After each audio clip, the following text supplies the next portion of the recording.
Have you ever just had that feeling that the rules of the game, the way the world works, are fundamentally changing right under our feet?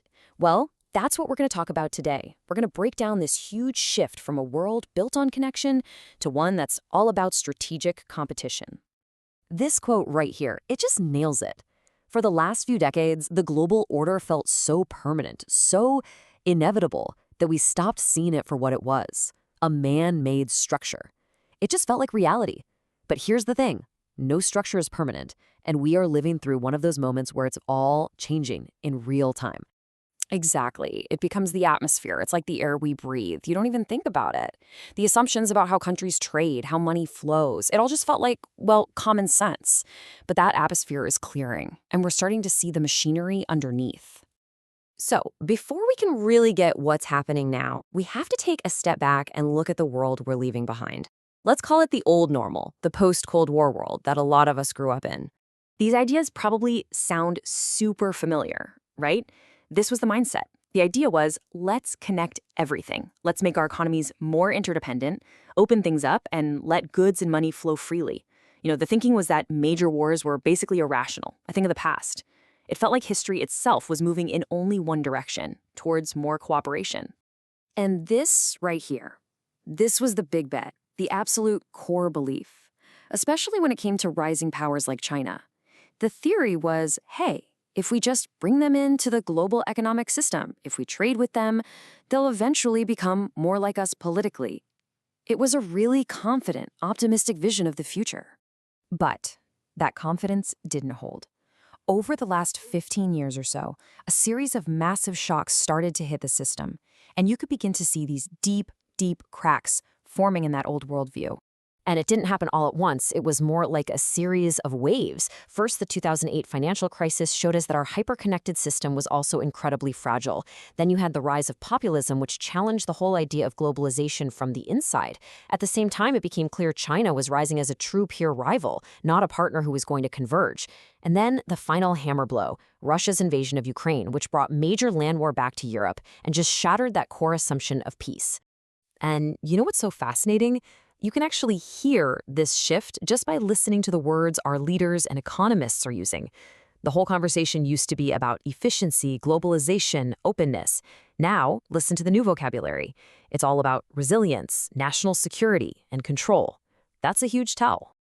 Okay, so this brings us to the absolute heart of the matter. This is the core shift, the fundamental change in the entire logic of how the global system operates. Here it is in a nutshell.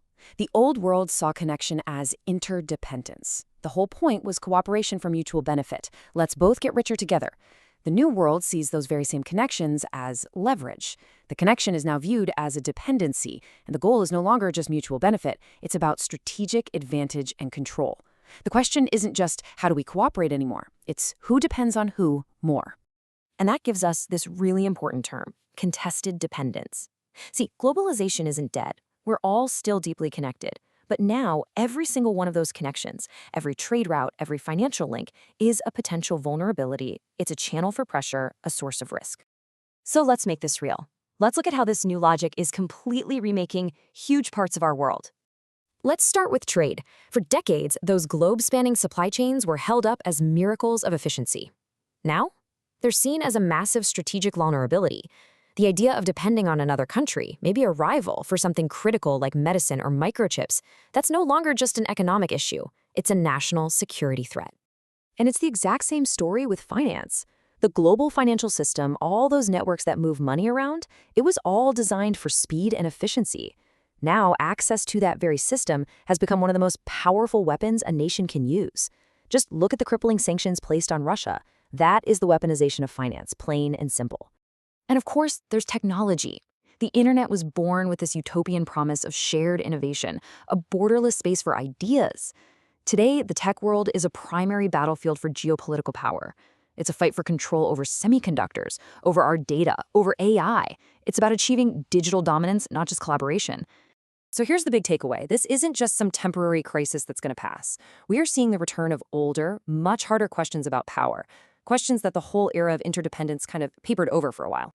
All of a sudden, things like geography and infrastructure matter in a way they haven't in decades. And the critical question is back on the table. Who controls the choke points? The shipping lanes, the energy pipelines, the factories making the essential stuff. Control of those points is power. And the focus is shifting away from pure efficiency. Now it's all about resilience.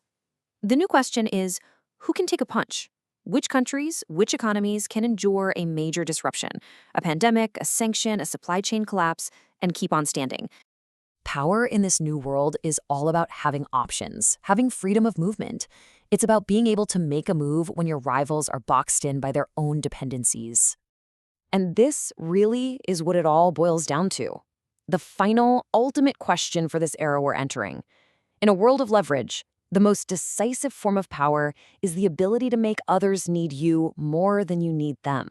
It's a pretty stark and challenging new reality, and it's the logic that is reshaping our world as we speak.